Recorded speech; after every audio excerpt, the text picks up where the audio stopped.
Hello दोस्तों, आज हम लोग देखेंगे भारत का जो मरुस्थलीय क्षेत्र है इसको देखेंगे। इससे पहले हम लोग क्या किए हैं, पार्ट 1 2 देख लिए। पार्ट 1 2 अगर आप नहीं देखे हैं उसको जाकर देख लीजिए। क्लास 9 क्लास के जो भूगोल का जो पार्ट 2 तो हम लोग देख लिए हैं। आज पार्ट 3 देखेंगे इसका, ठीक है। इसका पार्ट 3 देखेंगे और यहाँ पे देखेंगे भारत का मरुस्थलीय। 10th क्लास में आप लोग पढ़े होंगे शुष्क क्षेत्र क्यों कहा जाता है, मरुस्थलीय क्षेत्र में संभावित ऊर्जा की संभावना क्यों है, ये भी कुछ पढ़ेंगे। फिर इसमें देखेंगे तटीय क्षेत्र में पूर्वी घाट पश्चिमी घाट में देखेंगे, कोरोमंडल तट देखेंगे, मलावल तट देखेंगे, इसमें क्या अंतर है उसको अध्ययन करेंगे, ये सब पूछता है।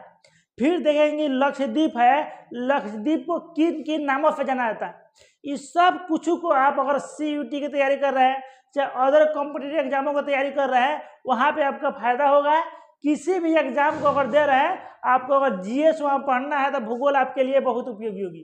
तो चलिए हम वीडियो की शुरुआत करते हैं, देखते हैं कि सबसे पहले इसमें क्या क्या है। इसको एक एक चीज को आप अध्ययन करेंगे तो आपको कोई दिक्कत नहीं होगा। तो भारत में भौतिक स्वरूप देख रहे थे तो उसको दूसरे में आएगा भारतीय मरुस्थल। तो पहला क्वेश्चन बन रहा है कि अरावली के पहाड़ी, ये पूछेगा अरावली के पहाड़ी कहाँ है। अरावली की पहाड़ी किस राज्य में है, तो राजस्थान में है।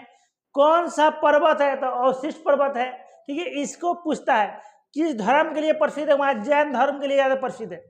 कहाँ है, देखिए पश्चिमी किनारे पर स्थित है, ठीक है।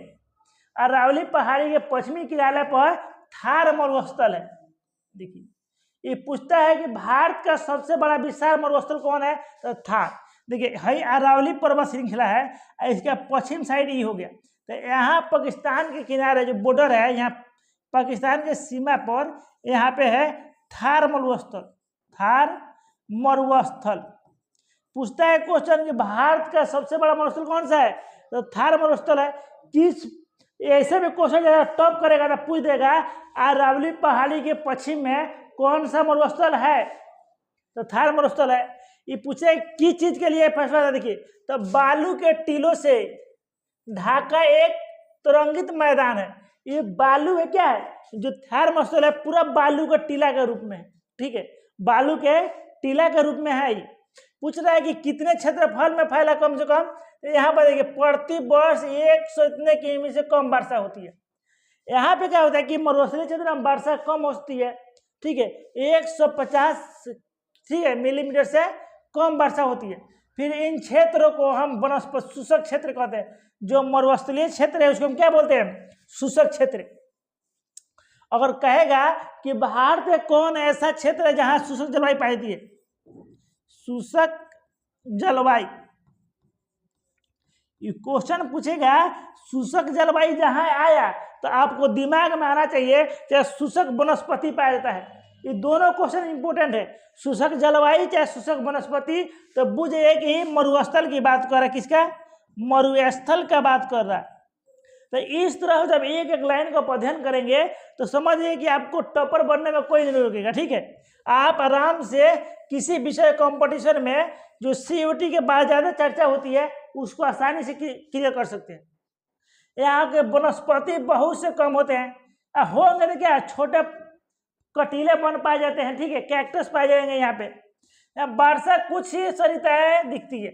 यहाँ जो नदियाँ है यहाँ के पूछता है, जो यहाँ के नदियाँ है केवल वर्षा के मौसम में दिखती है, कुछ ही नदियाँ। सरिताएं में सरिताएं का है नदी के, सरिता, सरिता का मतलब होता है नदी।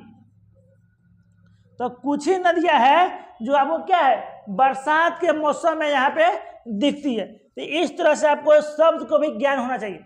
और उसके बाद बालू में बीन हो जाती है। पूछता है कि कौन ऐसा एक नदी है, ठीक है, जो राजस्थान में कच्छ के रण में जाने से पहले ही विलीन हो जाती है। तो बहुत प्रसिद्ध यहाँ की केवल एक नदी है, लूनी नदी। सबसे बड़ी क्षेत्र की सबसे बड़ी नदी है जो समुद्र तक नहीं पहुंचती है। तो यही पूछता है कौन सी एक ऐसी नदी है जो अपने क्या है क्या है अपने सौर सागर में नहीं गिरती, जो समुद्र से पहले गिरने से पहले विलीन हो जाती है, तो लूनी नदी। लूनी नदी की ये भी है कि कर्क रेखा देखेंगे हमारे भारत को, पूछता है कर्क रेखा। कौन सी ऐसा नदी है जो कर्क रेखा का 2 बार काटी थी? यही लूनी नदी है। तो लूनी नदी हमको कर्क रेखा का 2 बार काटती है। बड़ा इंपोर्टेंट क्वेश्चन यहाँ से बनता है। सबसे पहले पूछेगा कि लूनी नदी किस क्षेत्र में बहती है? राजस्थान के मरुस्थलीय क्षेत्र में बहती है जो समुद्र में नहीं गिरती है। तीसरी वाली जो सबसे बड़ी नदी है एक कर्क रेखा के 2 बार काटती है, इसकी यही विशेषता है। तो इस एक एक चीज को जब आप अध्ययन करेंगे तो आपको कोई दिक्कत नहीं होगा। फिर देखिए एक आया बरकान। देखिए बरकान, बरकान क्या है? देखिए बरकान, बरकान क्या है? एक प्रकार का स्थलाकृति है। ये कैसे होता है? देखिए और चंद्राकार होता है, अब बालू का टीला होता है। देखिए और चंद्राकार कैसे होगा? तो ऐसे होता है और चंद्राकार, और में रहेगा चंद्राकार होगा। इसमें क्या होता है कि हवा मरुस्थलीय क्षेत्र में जाएंगे तो हवा का अगर यहाँ पूरा जितना बालू रहेगा तो सब बालू यहाँ से जितना बालू उठे रहेगा उधिया उधिया के सब हवा के द्वारा ऐसे गोटा हो जाएगा। ऊपर से ऊपर में जब गोटा हो जाएगा तो अर्ध चंद्र क्या और चंद्राकार बन जाए, निर्माण हो जाएगा। क्या बालू का टीला है जो एक मरुस्थलीय आकृति है। तो मरुस्थल में इस प्रकार की आकृति को क्या कहते हैं? बरकान बोलते हैं। तो पूछता है बरकान क्या है, किस प्रकार की आकृति है, किसके द्वारा बनता है? तो ये हवा का द्वारा मरुस्थलीय क्षेत्र में बोलता है, मरुस्थलीय है। ठीक है, यही पूछता है क्वेश्चन। अधिक क्षेत्र में होता है लेकिन लंबवत टीले, ठीक है, भारत पाकिस्तान के सीमा पर प्रमुखता से पाए जाते हैं। भारत पाकिस्तान के सीमा पर इसलिए पाए जाते हैं कि जो ये यहाँ पर अरावली है, अरावली के पश्चिम में मरुस्थल पाया जाता है, यहाँ पाकिस्तान है। तो भारत और पाकिस्तान के सीमा पर ये पाया जाता है। बरकान पूछेगा तो आप समझिए किस आकार का होता है, किसके द्वारा बनता है, बालू का टीला कैसे होता है, इसके बारे में हो गया बरकान क्या है। तो अब लंबवत की पाकिस्तान में पाया जाता है। फिर यहाँ देखें आप जैसलमेर में जाए तो बरकान के समूह को देख सकते हैं। जैसे जाएंगे तो बहुत क्या होता है, बरकान बहुत ऐसे जगह पर आपको राजस्थान के टीले में, वहाँ पे जैसलमेर जो राजस्थान का एक जिला है वहाँ पे बहुत सारे पाए जाते हैं। इसका एग्जाम्पल यहाँ पर दिया गया है, देखिए।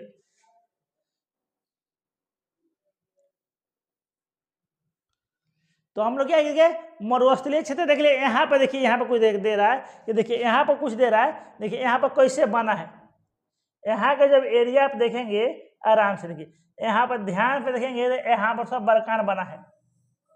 यहाँ पे मरुस्थलीय क्षेत्र में सब बरकान बना है। महिलाएं के पानी को समय से महिला लेके जाइए, इसको दिखाएंगे। तो भारतीय मरुस्थल क्षेत्र देखिए पानी के लिए महिलाएं कैसे पानी कहाँ ढुकला रही है। तो पानी के क्षेत्र कम हुआ, वर्षा कम होता है, वनस्पति पैदा, शुष्क पाई, गर्मी ज्यादा पड़ता है। ठीक है, तो इस क्षेत्र को वहां पे दर्शाया गया है। अब हम लोग पढ़ेंगे तटीय मैदान भारत के। सबसे अधिक क्वेश्चन अगर पूछता है भारत में किसी एग्जाम में तटीय क्षेत्र है तो यहीं से पूछता है, भारत के तटीय क्षेत्र से पूछता है। ठीक है, देखिए भारत का तटीय क्षेत्र, यहां से क्वेश्चन सबसे अधिक पूछा जाता है। प्रादीपीय पठार के किनारे संकीर्ण माने बहुत सारे पतला रास्ता होता है पट्टी के, क्या है, संकीर्ण पतला, कम चौड़ा पट्टियों का एक विस्तार है। क्या है, प्रादीपीय पठार। जब अध्ययन किया पार्ट 2 इसका देख लीजिएगा जाके, प्रादीपीय पठार को बहुत अच्छे से पढ़ा है वहां पे इसको।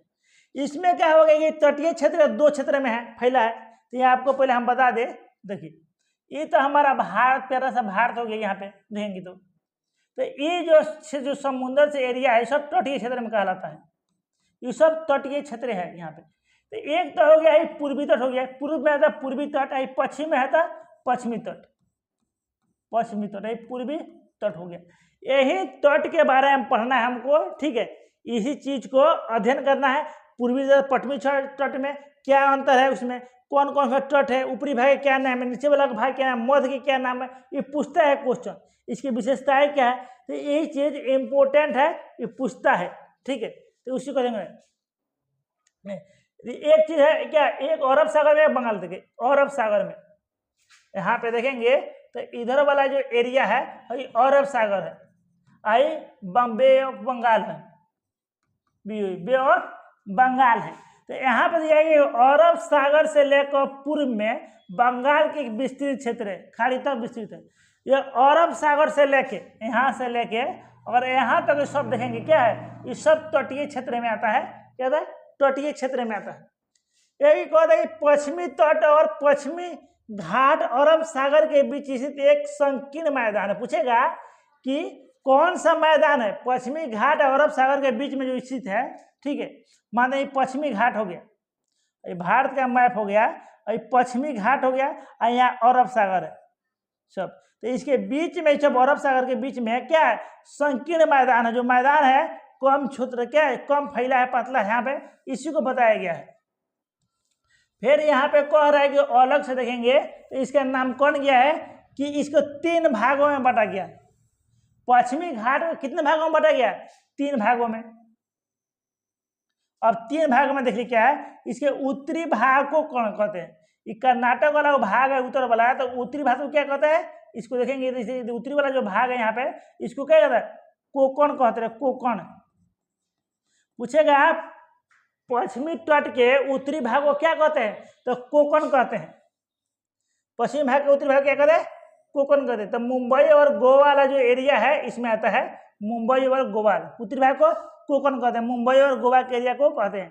दूसरी बात आता है कि देखिए कर्नाटक वाला एरिया आ जाएगा, अब यहाँ से देखिए केरला से ऊपर के बीच में कर्नाटक वाला एरिया आता है। तो इस एरिया को हम क्या करते हैं, कर्नाटक के जो यहाँ से एरिया आ रहा है यहाँ से, अब यहाँ तक तो हो गया कोकण, कोकण हो गया, कोकण। ये जो एरिया थे इसको होते हैं कन्नड़, कर्नाटक है कन्नड़। इसके मध्य भाग को क्या कहते हैं, कन्नड़ का मैदान कहते हैं। पूछेगा कन्नड़ का मैदान किसे कहते हैं, तो कर्नाटक वाला जो एरिया होता है इसको कन्नड़, कन्नड़ का मैदान कहते हैं। पूछेगा किस तट पे है, तो ये पश्चिमी तट के बता रहा है। फिर दक्षिणी भाग को क्या कहते हैं, मालाबार तट कहता है, यही ज्यादा पूछता है मालाबार तट वाला। मालाबार तट क्या है, विशेषकर केरल वाला क्षेत्र, यहाँ से यहाँ तो क्या है, केरल वाला जो इस एरिया कहते हैं मालाबार तट, मालाबार, मालाबार कहता है, मालाबार तट इसको बोलते हैं। तो 3 भागों में बांटा गया, कौन कौन है तट, पहला उत्तरी भाग कन्नड़, कोकण हो गया। दूसरी भाग में क्या हो गया, हमको कन्नड़ मैदान हो गया, पहला हो गया कोकण, कन्नड़ मैदान। तीसरा हो गया मालाबार तट। तो पश्चिमी घाट को 3 भागों में बांट के यहाँ पे बताया गया उसकी। अब इसी प्रकार से देखेंगे तो हम बंगाल की खाड़ी में जाएंगे, तो पूर्वी घाट को देखते हैं क्या क्या क्या पूछता है। यहाँ से क्वेश्चन पूछता है पूर्वी घाट और पश्चिमी घाटों में, तो इसी को देख लेते हैं, इसको किस किस नामों से जाना जाता है। देखिए एक भारत का मैप हम ले लेते हैं, सपोज थोड़ा हल्का सा, तो देखिए यहाँ से तो उड़ीसा वाला है ऊपर वाला एरिया, देखिए यहाँ पे जो कह रहा है कि दक्षिणी भाग को हो गया। फिर बंगाल की खाड़ी के साथ विस्तृत मैदान चौड़ा और समतल है, ठीक है। थोड़ा चौड़ा इधर वाला भाग क्या है, देखिए चौड़ा है, कोई दिक्कत नहीं, ठीक है। इसके उत्तरी भाग को क्या कहते हैं, उत्तरी भाग को उत्तरी सरकार कहते हैं, जो क्या है उड़ीसा के तट पे है, यहाँ पे उड़ीसा वाला तट पे उत्तरी सरकार कहते हैं, इसको उत्तरी सरकार कहते हैं। पूर्वी घाट के उत्तरी भाग को क्या कहते हैं, उत्तरी सरकार, उत्तर में है तो उत्तरी सरकार कहते हैं, जो उड़ीसा के तट पर मेन रूप से स्थित है। जबकि उसके दक्षिणी भाग को कोरोमंडल तट कहते हैं, ठीक है, कोरोमंडल तट के नाम से। जब यहाँ पे सब आएंगे तो है क्या, मालाबार तट हो गया, है क्या आ गया, कोरोमंडल तट, यहाँ तक आता है वो कोरोमंडल तट, कोरोमंडल तट। ऐसे पूछ देता है 2 चीज, मालाबार बार पूछेगा, मालाबार तट किस भाग में है, मालाबार तो पश्चिमी घाट में है, कोरोमंडल किस में है, तो पूर्वी घाट में है। इस तरह पूछता है, नाम से जानता है। दक्षिणी भाग को कोरोमंडल, बड़ी नदियां जैसे महानदी, पूछेगा कि कौन कौन सी ऐसी नदी है जो क्या है पूर्वी घाट में बंगाल की खाड़ी में गिरती है, यहाँ से कौन कौन नदियां इस तरफ से आगे बहती है, इसी को बारे में बताया गया है। तो यहाँ पे देखेंगे तो महानदी उड़ीसा में हो गया, महानदी हो गया, आपको महानदी हो गया। फिर क्या गोदावरी हो गया, कृष्णा हो गया, कावेरी हो गया। इस तट पर विशाल डेल्टा का निर्माण करता है, क्या करता है, करती है। जो इन नदियाँ पूर्वी घाट में बहती है, बंगाल की खाड़ी में गिरती है, तो विशाल तट का निर्माण करती है। लेकिन पश्चिमी घाट में ऐसा कोई नदी नहीं है जो विशाल डेल्टा का निर्माण करे, यहाँ डेल्टा बनता ही नहीं है, एस्चुअरी बनता है, ठीक है। वो नर्मदा और ताप्ती। पूछता है कि पूर्वी पश्चिमी घाट में कौन सी नदी है, तो नर्मदा और ताप्ती। ये दो नदियां हैं जो डेल्टा का निर्माण नहीं करती है, एस्चुअरी है ज्वार नदी का निर्माण करती है। तो ये पश्चिमी घाटे में बहती है, तो इसको याद रखिएगा। महानदी गोदावरी कृष्णा कावेरी तटी के विशाल डेल्टा का निर्माण करती है। चिल्का झील पूर्वी तट का स्थित एक महत्वपूर्ण भू लक्षण है। देखिए चिल्का झील ऐसा है, तो इसको अध्ययन करेंगे कि पूरा भारत में जो नमकीन झील होता है सबसे बड़ी झील है। ये कहाँ है? उड़ीसा में है और पूर्वी घाट पर स्थित है। क्या है? उड़ीसा में। चिल्का झील कहाँ है? उड़ीसा में है और पूर्वी घाट पर स्थित है। क्वेश्चन पूछेगा कि चिल्का झील कहाँ है, और घाट में पूछेगा था पूर्वी घाट में, राज्य में पूछेगा। देखिए यहाँ पर बहुत इंपोर्टेंट क्वेश्चन, इसलिए इसको बता दे रहे हैं। चिल्का झील, चिल्का झील, चिल्का झील हो गया। आपको पूछेगा राज्य में, पूछेगा राज्य में पूछेगा तो कहाँ है? उड़ीसा में। और तट पर पूछेगा किस तट पे है, तो पश्चिमी तट, पूर्वी तट पे, पूर्वी तट पे है। और कौन भाई है? तो नमकीन झील है ना, ठीक, खारे पानी के चाहे खारे, खारे पानी का सबसे बड़ी झील है भारत का, भारत का सबसे बड़ी झील है। ये क्वेश्चन इतने इंपॉर्टेंट है कि हर जगह कॉम्पिटेटिव जो एग्जाम होते हैं आपको वहां पूछेगा। ठीक है, आप बीएड दिए, सीयूटी दीजिए, कोई भी एग्जाम दीजिए, वहां पे क्वेश्चन पूछना स्वाभाविक है कि इसकी विशेषताएं अलग सबसे कर देती है। ठीक है, तो ये सब चीजों को हम लोग अध्ययन कर लिए। अब चलिए आगे देखते हैं। अब देखिए यहाँ पे कुछ दिया था हमको, आराम से देखिए यहाँ पे दिया था, यहाँ पे दिया था कि चिल्का झील भारत में खारे पानी के सबसे बड़ी झील है, उड़ीसा में महानदी डेल्टा के निर्माण के दक्षिण में स्थित है। ये भी पूछ देगा कि इसके डेल्टा निर्माण होता है जो झील का किस नदी के आसपास है। तो यहाँ देखते एक तरफ से तो महानदी आती है, अगर मैप देखेंगे ऐसे, एक यहाँ महानदी है, महानदी, और इसके नीचे आके गिरती है गोदावरी, दोनों के आसपास में इसका यहाँ गोदावरी आती है। तो दोनों के आसपास में इस डेल्टा का निर्माण होता है, इस झील। तो ठीक है, तो इस तरह हम लोग देख लिए भारत का तटीय क्षेत्र, कुछ देख लिए, इसका अध्ययन कर लिए। ठीक है, अब हम इसको देखेंगे भारत में जो क्या है, भारत में जो द्वीप समूह है, भारत में कितने द्वीप समूह है? मात्र 2 है। एक अरब, क्या है? अरब द्वीप है, अरब द्वीप है, अरब सागर में, अरब सागर में क्या है? लक्षद्वीप है, लक्षद्वीप। एक बंगाल की खाड़ी में, बंगाल की खाड़ी में क्या है? अंडमान निकोबार द्वीप है, अंडमान निकोबार द्वीप समूह है। ठीक है, अंडमान निकोबार द्वीप समूह। तो भारत में द्वीप क्या है? 2 द्वीप है, एक अरब सागर में, एक बंगाल की खाड़ी में। पूछता है इसकी विशेषताएं देखते हैं कि दोनों द्वीपों की विशेषताएं क्या है, कहाँ पाए जाते हैं, क्या किस चीज यहाँ पाया जाता है, इसको देखते हैं। तो सबसे पहले भारत का जो मुख्य स्थल है एक विशाल है, लेकिन इसके अतिरिक्त भारत का भाग है, जिसे भारत में 2 क्या है? द्वीप समूह स्थित है। इन द्वीप समूहों का पहचान आप कर सकते हैं। देखिए इसी को पहचान हम लोग करते हैं।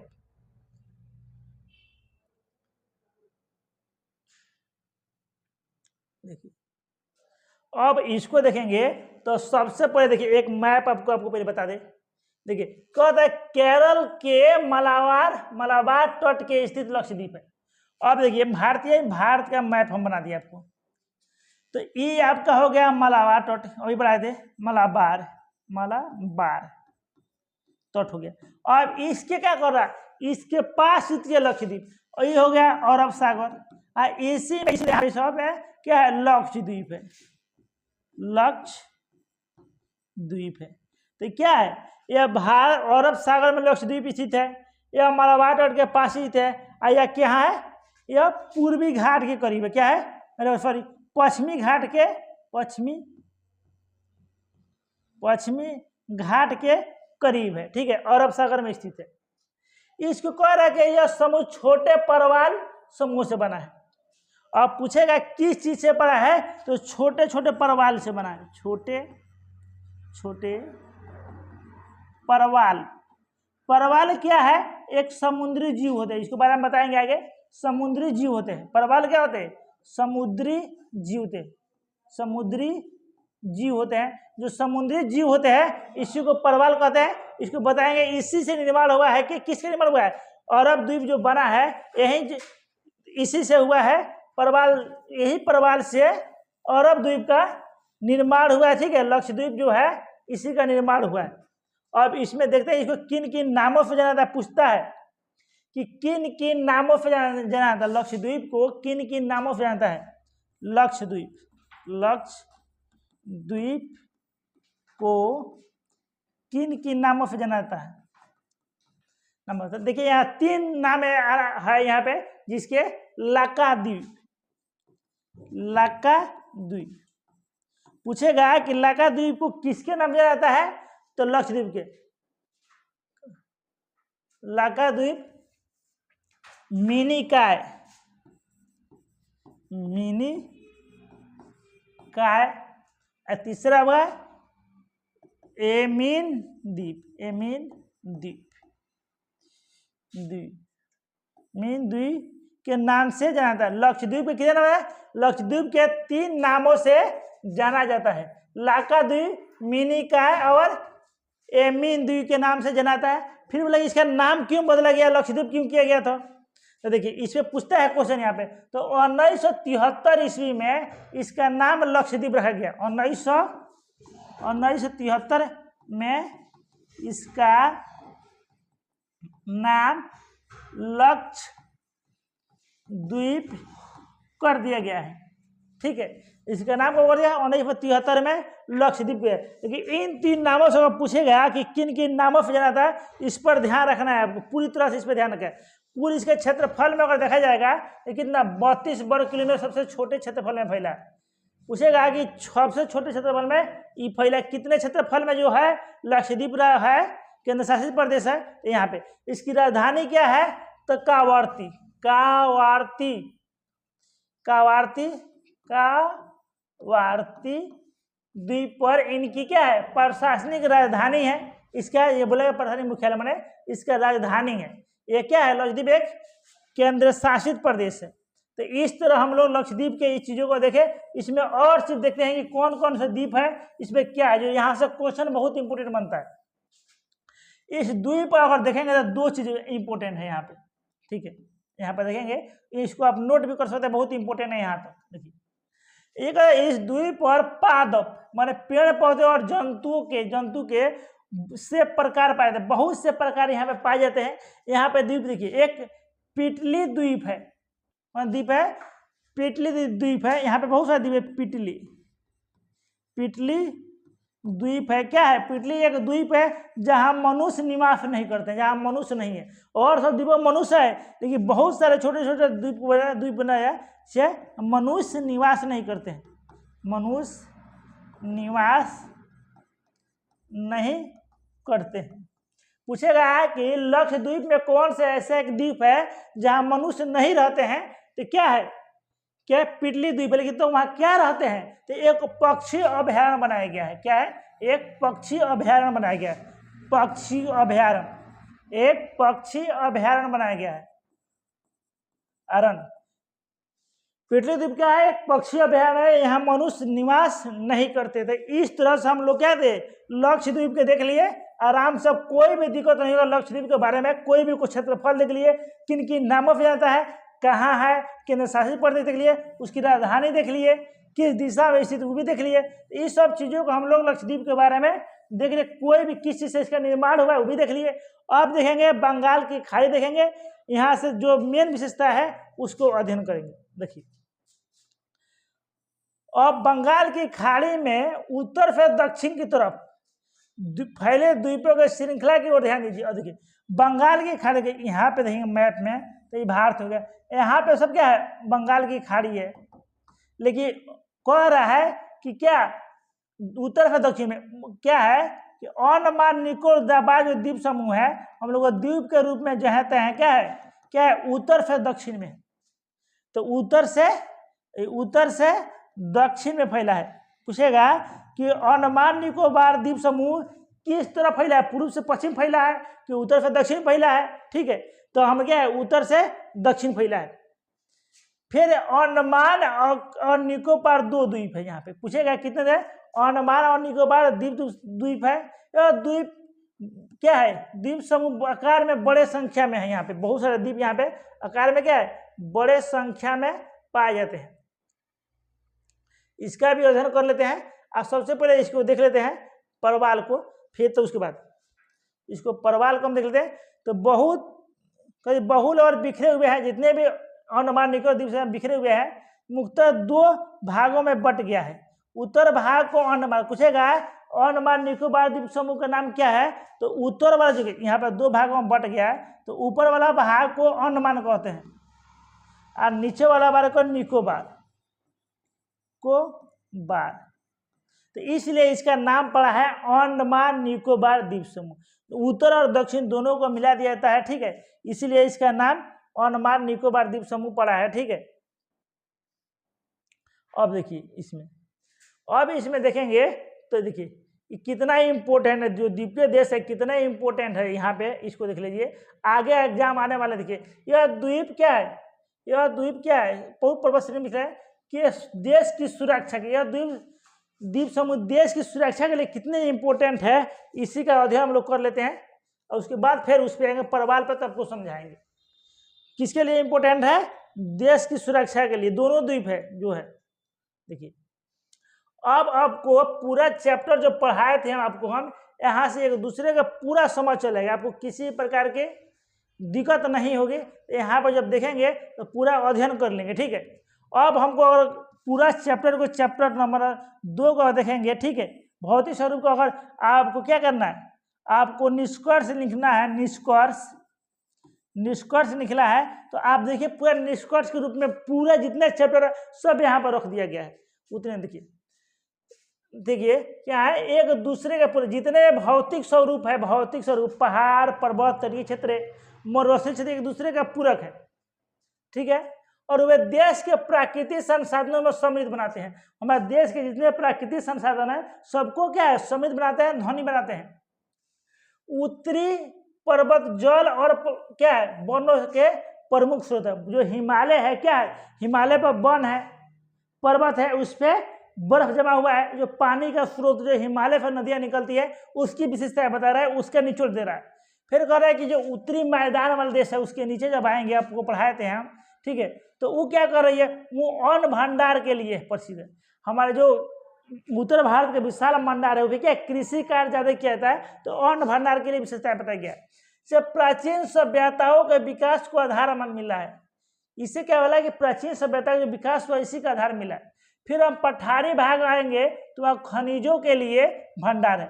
जैसे हम क्या पढ़े थे, मालवा का पठार हो गया, दक्कन के पठार हो गया। पठारी क्षेत्र में क्या है, खनिज संसाधन पाए जाते हैं, जिससे देश के औद्योगिकरण का विकास होता है, विशेष रूप से भूमिका निभाइए। अब खनिज उद्योग नहीं रहेगा, देश से कैसे विकास होगा, तो ये सब होगा।